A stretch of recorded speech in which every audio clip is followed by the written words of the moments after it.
So, Tom, is the Q3 report ready? Well, actually, it's interesting you ask because on Tuesday we had a bit of a sync issue with the server. And Dave from accounting was out sick, so I had to call the New York team, but they were in a meeting. And honestly, the data format was a bit weird, so we had to reformat the columns. And so, basically, we are working on the final touches, but it depends on Dave coming back. Stop talking. The answer was, not yet. It'll be ready by 5 p.m.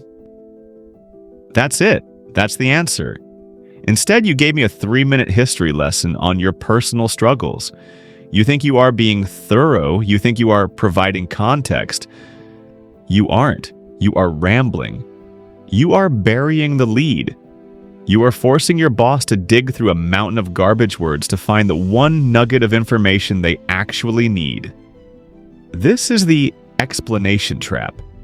And it is the #1 reason you look junior, insecure, and overwhelmed in meetings.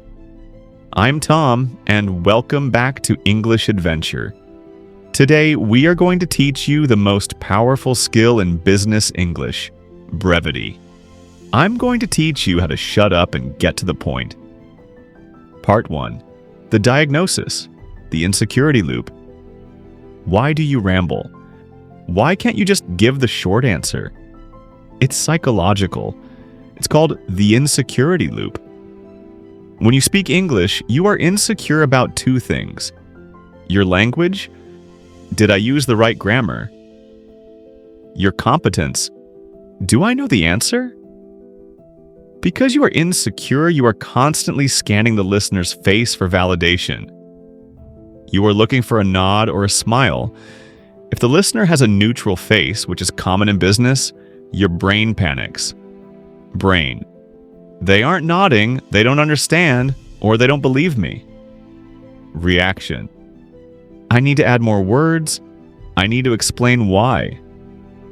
So you keep talking, and talking, and talking. You are using words to fill the silence because silence feels like judgment. But here's the irony. The more you talk, the less confident you look. Leaders are comfortable with silence. Junior employees rush to fill it. Part 2. The hard truth. Process versus outcome. There is a fundamental difference between how junior people communicate and how senior people communicate. Junior people explain the process, the how. They tell you the story of their labor. I tried this, then I called him, then I wrote the code. Why? Because they want credit for effort. They want to prove they are working hard. Senior people explain the outcome, the what. They tell you the result. The deal is signed. The project is delayed. We need more budget. Why? Because they know the boss assumes they are working hard. They don't need to prove effort. They need to deliver value. When you ramble about the details of how you did something, you are screaming, I am a junior employee who needs validation for my effort. If you want to be a leader, stop telling us the labor pains. Just show us the baby. Part 3, the mechanic, BLUF, bottom line up front. To fix this, we are going to steal a protocol from the military. It's called BLUF, bottom line up front. In the military, when you report to a general, you don't start with a story. You start with the most critical information, the bottom line. Standard English structure, context to story to reasoning to conclusion/answer. BLUF structure, conclusion/answer to context, only if asked. The transformation, old way. Well, because of the rain, the traffic was bad and the bus was late, so I'm late. Answer at the end. BLUF way. I am running 15 minutes late. The traffic is heavy due to rain. Answer at the start. When you put the bottom line first, 2 magical things happen. The listener relaxes because they have the answer. You relax because you don't have to build up to the point. Part 4. Tactical protocol number 1. The headline method. How do you practice bluff? You use the headline method. Imagine every answer you give is a newspaper article. It needs a headline. The rule. Your first sentence must answer the specific question asked in 10 words or less. Question. Do you agree with the proposal? Old answer. Well, there are some good points, specifically regarding the budget, but I worry about... Rambling. Headline. Answer, I know I don't. The budget risks are too high. Give the headline first, then stop. Wait for them to ask why or tell me more. If they don't ask, you are done. You won. You saved everyone time. Most of the time, the headline is enough. Stop giving the article text when they only read the headlines. Part 5. Tactical Protocol number 2. The Rule of 3. Structuring the why.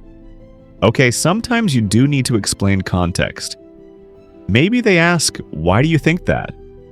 The trap is that you give 10 reasons. You list everything that comes into your head. The law of diminishing arguments. The more arguments you give, the weaker your case becomes.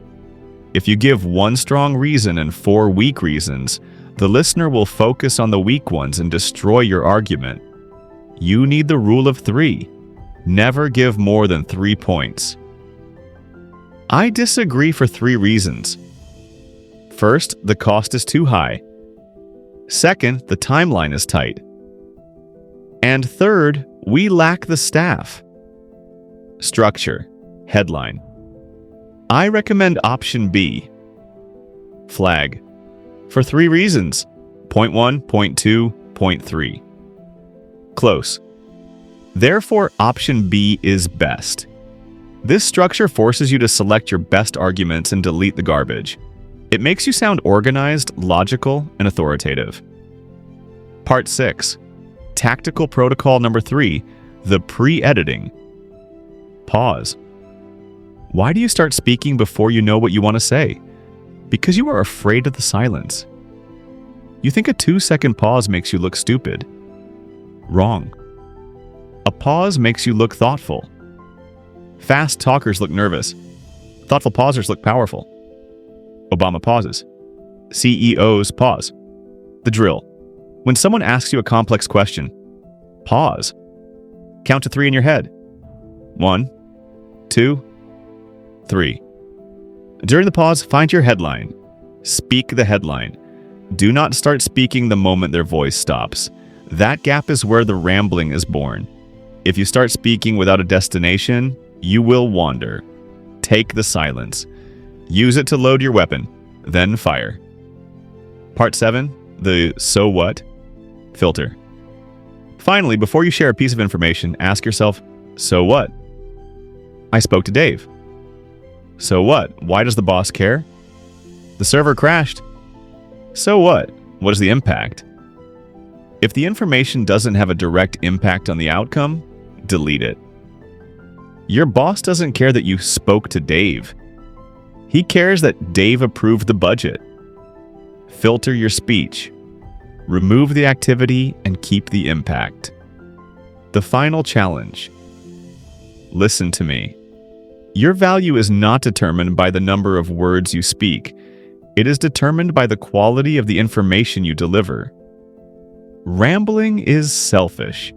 It wastes everyone's time because you are too lazy to edit your thoughts. Brevity is generosity. It respects the listener's time. Your challenge this week: in every meeting, I want you to use the headline method. Answer the question in the first sentence. Then, stop talking. Physically close your mouth. Put your tongue on the roof of your mouth. Endure the silence. Watch their eyes. They won't look bored. They will look attentive.